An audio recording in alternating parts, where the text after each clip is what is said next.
우리 3일 동안의 축복의 기도회가 무사히 또 은혜롭게 마쳤습니다. 이 하루도 여러분의 기도의 은혜로 다시 시작하는 하루 되길 간절히 바랍니다. 마태복음 15장 21절로부터 39절까지 말씀 중심으로 이방인의 메시아 제목으로 하나님 말씀 나누겠습니다. 예수님께서 두로와 시돈 지방으로 가셨습니다. 주님의 시선은 항상 후미지고 또한 사람들의 눈 밖에 있는 그런 곳을 향하여 전진하시고 오늘 이방인을 향하여 끝없는 복음의 손길을 펴셨습니다. 왜 주님은 두로와 시돈으로 가셨을까요? 당시 유대인들의 사고로는 전혀 이해가 되지 않는 곳이었습니다. 왜냐하면 이곳은 이방인들의 거주지였기 때문이죠. 이사야 9장 1절 말씀 보면 전에 고통받던 자들에게 흑암이 없으리로다. 옛적에는 여호와께서 스불론 땅과 납달리 땅이 멸시를 당하게 하셨더니 후에는 해변길과 요단 저쪽 이방의 갈릴리를 영화롭게 하셨느니라. 이사야 말씀을 보면 예수님의 시선, 메시아의 시선은 바로 유대에 매여 있는 것이 아니라 사람들의 눈빛에 멸시를 받고 또한 외면을 당했던 갈릴리, 또 스불론, 납달리 땅, 그러니까 드도와 시돈 지방 같은 이방인의 땅에 하나님께서는 찾아왔던 것입니다. 예수님이 그래서 갈릴리에서 사역하신 것도 보면 이사야의 예언이 성취된 것이다. 우리는 이렇게 볼 수 있습니다. 하나님의 구원은 이스라엘을 택하여 부르셨습니다. 그러나 거기서 끝나지 않고 열방을 다시 그의 품으로 안으시는 것이었습니다. 여러분, 그래서 우리도 열방으로 나아가십시다. 온 세상을 향하여 예수 그리스도를 알게 하고 그들로 삼위일체 하나님을 예배하는 그런 믿음의 사람들이 될 수 있도록 우리 끊임없이 전진합시다. 22절에 그때 한 여인을 만나게 되죠. 가나안 여자 하나가 그 지경에 나와서 소리를 질렀다 합니다. 그 여인의 말은 이렇습니다. 주 다윗의 자손이여 나를 불쌍히 여기소서. 내 딸이 흉악하게 귀신 들렸나이다. 이렇게 했습니다. 오늘 이 여인의 예수님 부르는 호칭이 굉장히 의미심장합니다. 주 다윗의 자손이여 라고 했던 것이죠. 어떻게 이 여인이 이러한 지식을 갖고 있었는지, 어떻게 이 여인이 예수님을 불렀는지, 유대인들조차도 그렇게 부르지 않았는데 오히려 그 여인은 이방인으로서 예수님을 다윗의 자손이다. 즉 다윗의 자손으로 오시려 한 메시아라고 고백하고 외쳤던 것입니다. 이러한 믿음의 고백, 하나님의 은혜입니다. 여자가 예수님을 메시아로 알았다는 것, 이것은 크나큰 축복이죠. 그때 그 여인은 그런 얘기를 했는데도 사람들은 듣지 않고 주님은 계속 본인의 갈 길을 가셨습니다. 마치 들었는데도 못 듣는 것처럼 외면했던 것이죠. 여러분, 우리도 이렇게 기도하고 간구할 때 하나님께서 우리를 외면하신 듯한 그런 느낌을 받을 때가 있지 않습니까? 하나님이 꼭 좀 들어주셔야 되는데, 나를 좀 불쌍히 여기셔야 되는데 하나님께서 나의 기도에 전혀 반응하지 않는 것처럼 느껴집니다. 그래서 우리가 참 실망할 때가 있습니다. 그러나 여러분, 이 여인의 기도를 좀 주목해 보시기 바랍니다. 그녀는 거기서 끝나지 않았습니다. 23절 보시면 예수님께서 한마디도 안 하셨다고 합니다. 그러니까 제자들이 와갖고 예수님, 저 여자가 우리 뒤에서 소리를 지릅니다. 좀 보십시오. 이렇게 얘기를 했죠. 소리를 지른다. 그것은 끊임없는 간구라 이렇게 볼 수 있습니다. 자녀가 아프면 부모는 견디지 못하고 그 자녀를 위해 자기의 생명마저 걸게 됩니다. 이 여인의 간절한 간구는 예수님을 향하여 나아가고 있었습니다. 그런데 그 주님이 그것을 듣지 않으시는 겁니다. 주님께서 이렇게 듣지 않으시고 외면하는 것은 주님이 그 여자를 무시해서도 아닙니다. 그 여인의 믿음을 위해서, 또한 함께 보는 사람들의 하나님께 영광을 돌리게 하기 위해서 예수님은 고의적으로 못 들은 척하는 것입니다. 쳐다도 안 보시는 거죠. 그러니 여러분도 하나님이 여러분의 즉각 응답이 없을 때 낙심하지 마십시오. 하나님은 여러분을 향해 놀라운 계획이 있으십니다. 이제 예수님이 제자들이 그렇게 간청을 하니까 24절에 주님은 다음과 같은 놀라운 얘기를 하십니다. 우리 24절을 같이 한번 읽어보시죠. 예수께서 대답하여 이르시되 나는 이스라엘의 집에 잃어버린 양 외에는 다른 데로 보내심을 받지 아니하였노라 하시니. 아멘. 예수님 스스로가 메시아라고 말하는 겁니다. 나는 보냄을 받은 자다. 내 아버지께서 바로 그런 보냄받은 자다라는 거죠. 그래서 그리스도가 그런 의미가 있습니다. 그런데 예수님은 좀 서운한 말을 하시는 것 같아요. 나는 이스라엘의 잃어버린 양 외에는 다른 데로 보냄받지 않았다는 겁니다. 너랑 나랑은 상관이 없다는 얘기겠죠. 예수님은 정말 냉혹할 정도로 그 여인을 거절하셨습니다. 이스라엘의 민족, 잃은 양, 그들은 바로 유대 민족에게만 나는 메시아다 이렇게 들려집니다. 나는 너희 같은 자들과는 관계가 없다. 여러분, 보통 사람이라면 이쯤에서 딱 그래요 하면 자존심이 발동하게 되죠. 우리가 얼마나 자기 자존심으로 하나님의 영광에 이르지 못하는지 우리는 이 대목에서 많이 발견할 수 있습니다. 그때 이 여인은 어떻게 대답합니까? 25절에 예수께 이르되 주여 저를 도우소서. 대답하되 자녀의 떡을 취하여 개들에게 던짐이 마땅하지 아니하니라. 우리 예수님 참 놀라운 말씀을 하고 계십니다.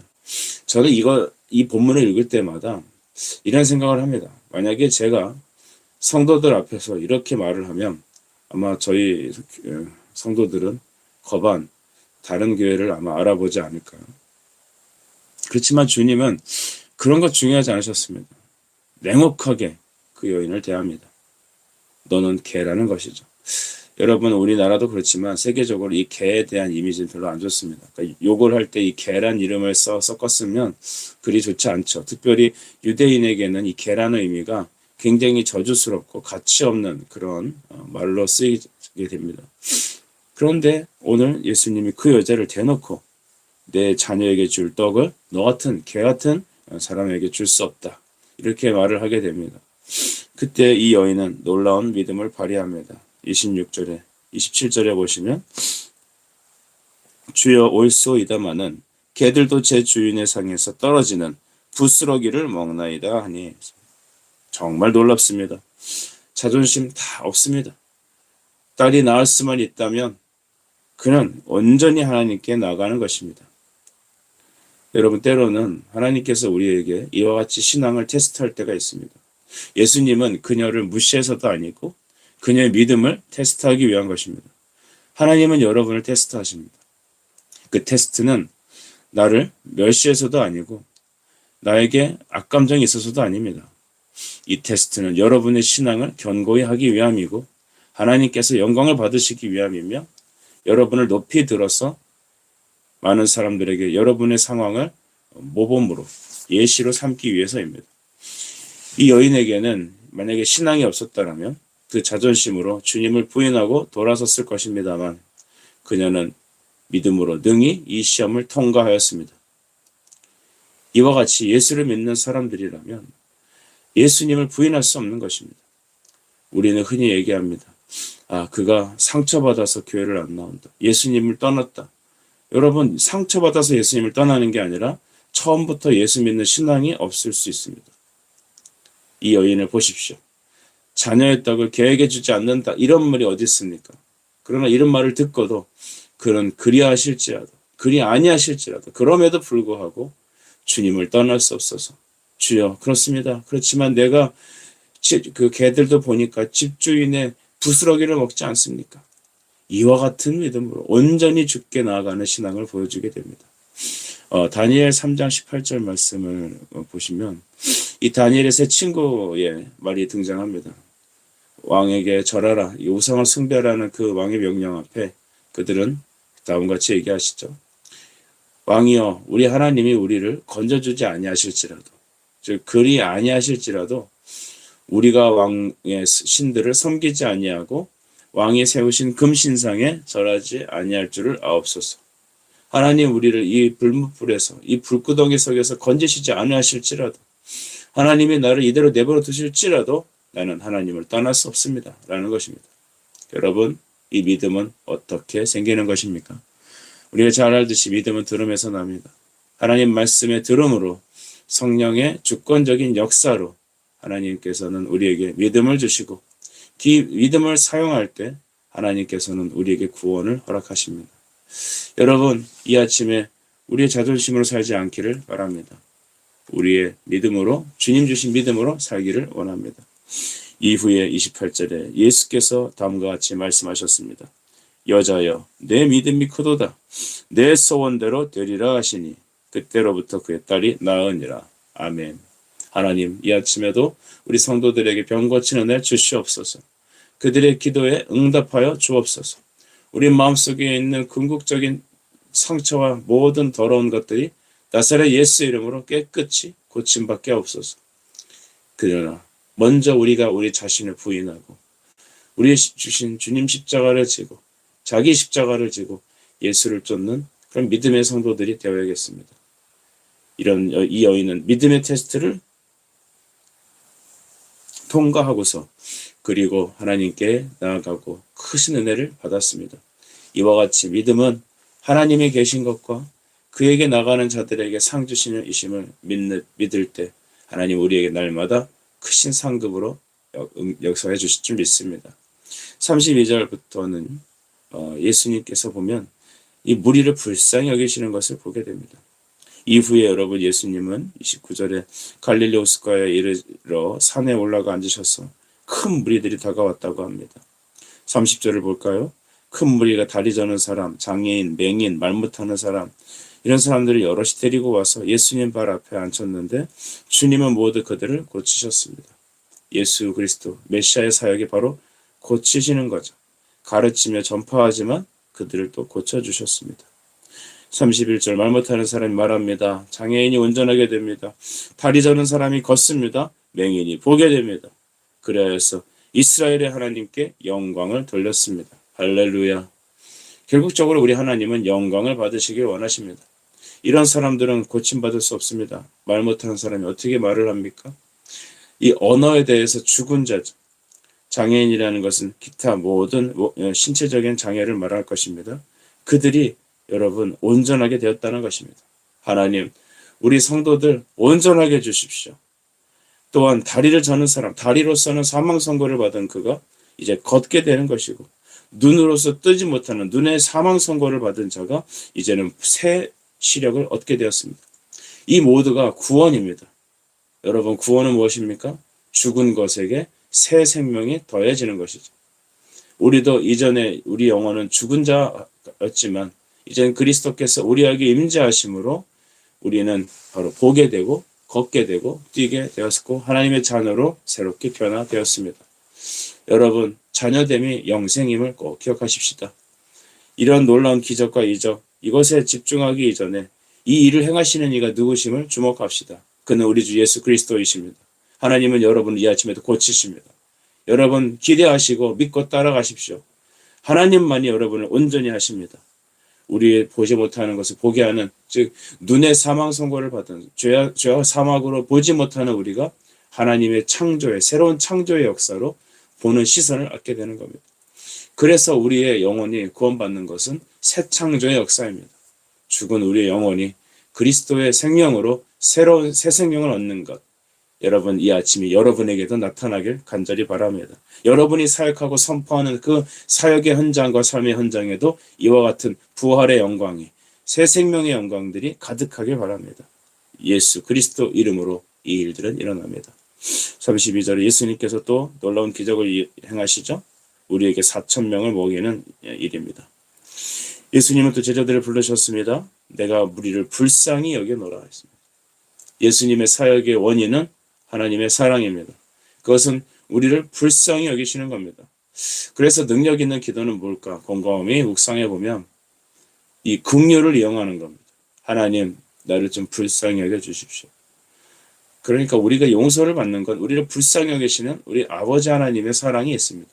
그러므로 영혼 구원의 원인 모든 기적과 이적의 원인은 하나님의 사랑에 있습니다. 그 모든 공로는 예수 그리스도께 있습니다. 그것을 우리에게 적용하시는 분은 누구십니까? 오직 성령께서만 하십니다. 이 삼위일체 하나님이 우리의 구원과 회복의 모든 것의 원인이시고 동력이시고 역사주가 되십니다. 이 무리를 불쌍히 여기시는 예수님께서는 그들에게 또 먹이십니다. 예수님을 따라다니는 지 벌써 사흘이 됐다라고 하죠. 주님은 그들이 기진할까 굶겨 보내지 못하였습니다. 역시 오병이어의 사건과 비슷한 사건이죠. 예수님은 34절에 너희에게 떡이 몇 개나 있느냐라고 물어보십니다. 전에는 그냥 없는 것에서 새롭게 창조하셔서, 즉 주님이 직접 역사하셔서 행하셨지만 이제는 우리에게 갖고 있는 것이 무엇인지를 말하고 있는 것입니다. 여러분, 이것이 제자도 아닐까요? 우리에게 갖고 있는 것으로는 여기 있는 사람들을 먹이지 못합니다. 4,000명을 먹일 재간이 없습니다. 하지만 주님은 우리를 쓰시길 원하십니다. 하나님 혼자 하실 수 있습니다. 하나님은 돌을 들어서 찬양 받으실 수 있는 분입니다. 하지만 정말 말 안 듣고 정말 죄악되고 배은망덕한 우리의 입을 통하여 복음을 증거하기 원하시고 우리의 입을 통하여 주의 이름을 찬미하게 하십니다. 여러분, 이것이 하나님의 뜻입니다. 우리같이 불쌍한 자들, 우리같이 정말로 깨닫지도 못하는 연약한 자들, 육신에 매어있는 자들을 하나님께서는 말씀으로 깨우치시고 새 생명을 주셔서 기엽고 영광을 받으십니다.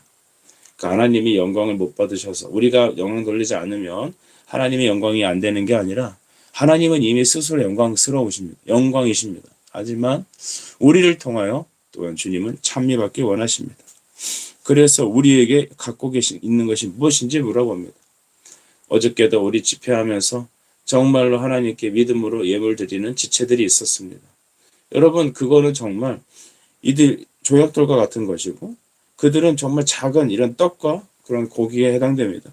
주님이 그들에게 물어보셨을 때도 36절에 떡 7개와 생선을 가지고 기도하셨다고 합니다. 떡 7개 생선, 이것으로 어떻게 여러분 4,000명을 먹이겠습니까? 그러나 여러분, 사람으로는 할 수 없지만 하나님으로 하심을 믿으시기 바랍니다. 주님은 그들을 불쌍히 여기셔서 그들의 몸과 마음과 영혼 전인적인 치유를 베푸십니다. 그리고 그들에게 알려주시는 거죠. 사람이 떡으로 사는 게 아니다. 하나님의 입에서 나오는 모든 말씀으로 사는 것이다. 그것을 그들에게 먹이시면서 깨우쳐 주셨습니다. 주님은 이 일을 하실 때 동일한 방법, 즉 감사와 기도로서 이 기적을 베푸셨습니다. 36절 떡 7개와 그 생선을 가지사 축사하시고 떼어 제자들에게 주시니 제자들이 무리에게 주매 답을 배불리 먹고 남은 조각을 7 광주리에 차게 거두었다라고 합니다. 주님은 축사하시고 감사 기도하시고 떼어서 동일하게 나눠주셨습니다. 오병이어도 이와 같이 한 것이죠. 적은 것을 감사하며 변함없이 하나님께서는 구원을 행하십니다. 여러분, 우리에게 나타나는 하나님의 기적과 같은 일들은 감사 기도에 나타납니다. 작은 것에 감사하는 것. 남들은 우연이라고 생각하는 것을 우리는 하나님의 은혜라고 고백하며 또한 내게 주신 그 작은 일에 충성하는 이 아침이 됩시다. 하나님, 왜 내 주변 사람들 저렇게 잘 되는데 나는 왜 이거밖에 안 됩니까? 라는 이 비교 의식에 사로잡히지 말고 내게 주신 그 은혜에 감사하여 내게 주신 목양지를 정말로 감사하며 내게 주신 단 한 명의 영혼을 놓고 눈물로 기도하며 예수 그리스도의 심장으로 사역하는 것, 여러분, 이것이 바로 오늘 이 4,000명을 먹이신 예수 그리스도의 놀라운 은혜의 근본 정신일 것입니다. 사람은 떡으로 살지 않습니다. 즉 하나님의 입에서 나오는 말씀으로 살아갑니다. 시편 50편 23절 보시면 감사로 제사를 드리는 자가 나를 영화롭게 하리니 그 행위를 옳게 하는 자에게 내가 하나님의 구원을 보이리라. 아멘. 하나님께 감사하는 마음, 그것은 바로 지존하신 분에게, 나의 구원의 하나님께 나의 서원을 갚는 것입니다. 오늘 말씀을 정리합시다. 여자와 아이들이 먹은 지 4,000명이 됐다. 여러분, 그리고 7 광주리를 남겼다고 합니다. 오병이어에서는 12 광주리인데, 즉 유대인의 어떤 숫자, 완전한 숫자, 전 숫자라면 오늘 여기서는 7 광주리, 완전한 하나님의 구원을 우리에게 보여주시죠. 여러분, 우리는 가나안 여인에 대한 예수님의 어떤 사역과 많은 병자를 고치신 것, 또한 4,000명을 먹이신 모든 일들을 보며 예수 그리스도는 우리를 위한 하나님이심을 깨닫게 됩니다. 이스라엘의 하나님, 전능하신 하나님, 삼위일체로 존재하신 그 능력의 하나님은 오늘 나를 위한 하나님이십니다. 그 하나님이 여러분에게 이 시간 구원의 손길을 내밀고 삶에서 작은 테스트가 있을지라도 나의 자존심으로 그 테스트를 거부하고 주님이 주시는 복과 은혜를 차버리지 마시고 날마다 이 가난 여인의 믿음과 같이 주여 나는 정말로 그런 자이지만 주님께서 나를 부스러기라도 주신다면 나는 그것으로 만족하겠습니다. 하나님의 테스트에 합격하는 이 아침이 되길 바라며 주님께서 여러분의 저는 것과 보지 못하는 것과 이그러지고 어그러진 나의 인생을 곧게 해주시는 놀라운 은혜들을 매일 체험하는 기적 같은 하루 되시길 간절히 바랍니다. 하나님은 여러분을 사랑하십니다. 기도하겠습니다. 주님 은혜를 감사합니다. 이와 같이 우리를 사랑하셔서 구원하시되 또 테스트하시고 우리에게 또한 채우시되 완전하게 채우시는 주님을 바라봅니다. 주여 우리 믿음 없어 주님을 외면하고 또한 작은 것에 실망하고 또한 내 기도에 응답하지 않으신다 하여 낙심하는 마음을 내어버리고 이제 주님 앞에 담대히 나아가 그 약속을 부여잡고 날마다 작은 것에 충성하며 감사하는 이 아침이 될 수 있도록 우리 주님 인도해 주시옵소서. 예수 그리스도 이름으로 기도드립니다. 아멘.